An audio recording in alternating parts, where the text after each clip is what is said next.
Good day. We're looking at polymers. So polymers are a large molecule made up of many repeated subunits, and the subunits are called monomers. When you see macromolecule, it just means it's a big molecule. In biology, they certainly worry about polymers because you will find those in the wacky world of biochemistry. Protein. Protein is made up of repeated amino acid units, although the amino acids may not be identical. Similarly, fats are made up of fatty acids, and polysaccharides are made up of monosaccharides. So monosaccharides are things like glucose, which is also known as dextrose, and that's blood sugar, the sugar in your blood, and that's the sugar that you burn in your cells for energy, cellular respiration.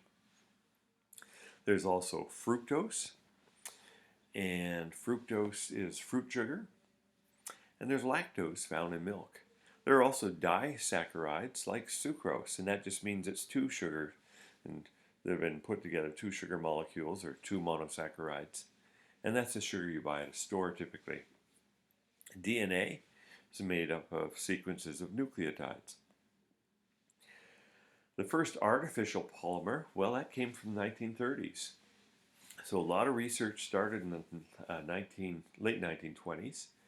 In 1935, nylon was synthesized in the lab by Wallace Carruthers, and I believe 1938 was when it was first able to be sold in stores, and now it's a very prevalent polymer, and all kinds of things, all kinds of clothes, synthetic materials are going to be these polymers.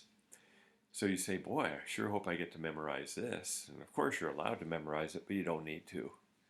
And what we're looking at is this would be our monomer, and that N is just going to be a large number. It's a repeated unit. And this is showing how we make the monomer. What else we got here? Well, you might have gone to your local hardware store and said, hey, I need some PVC piping. The PVC stands for polyvinyl chloride. And so, if we take this monomer and stitch it together and put it together many times, notice that's the chlorine, then you've ended up with PVC. So it says the monomer is vinyl chloride, VCM.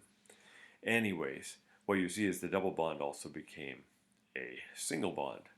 And so it may give you an idea of what that polymerization is involving, in addition polymer. Polyurethane, the thing that you might use to coat wood, like polyurethane is often used in bowling alleys, and all kinds of exotic, complicated reactions.